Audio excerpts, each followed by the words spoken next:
स्वतंत्र रूप से निर्णय करने का होगा, अल्टीमेटली देश का लाभ होने वाला है। जरूरी नहीं है कि प्रधानमंत्री की इच्छा के अनुसार देश चलना चाहिए। देश आपने जिन वैल्यूज को स्वीकार किया है, उन वैल्यूज के लिए अगर चलेगा तो देश अपने आप आगे बढ़ेगा, ये मेरा विश्वास है।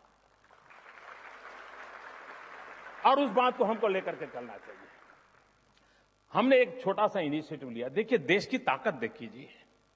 कभी कभी हम अपने देशवासियों को कुछ भी कह देते हैं। मेरा अनुभव अलग है जी। हमने ऐसे ही कानों कानों में एक बात शुरू की थी कि भाई जो लोग एफोर्ड करते हैं, इन लोगों ने गैस सब्सिडी नहीं लेनी चाहिए।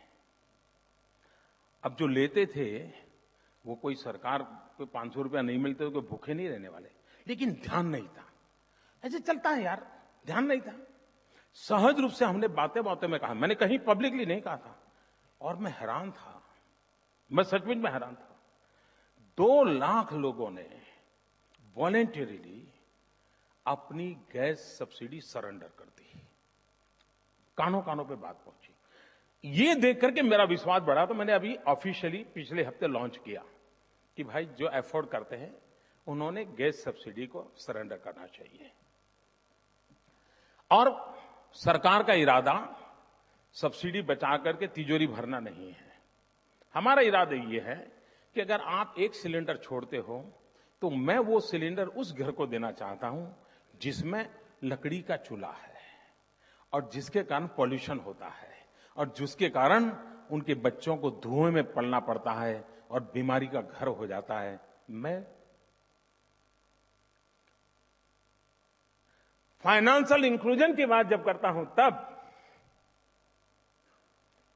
आप जिस गैस सिलेंडर को छोड़ें वो उस गरीब के घर में सिलेंडर जाए, ताकि उस महिला को लकड़ी जला करके धुएं में अपने बच्चों को पालने की नौबत ना आए। मुझे बताइए, ये सेवा नहीं है क्या?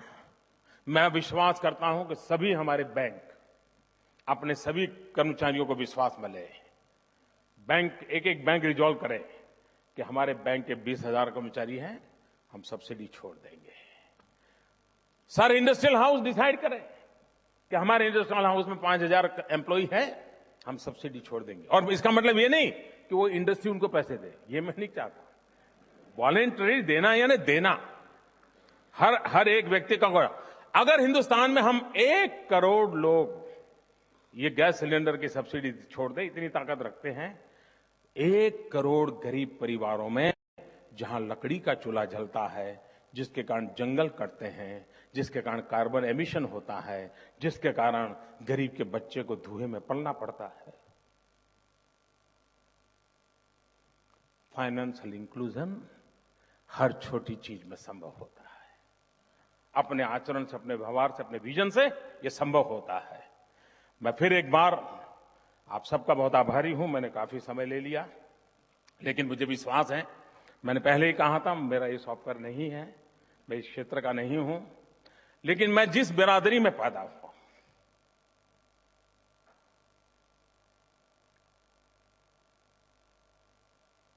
गरीबी मैंने देखी है, और गरीब की गरीबी से बाहर निकलने की ताकत है।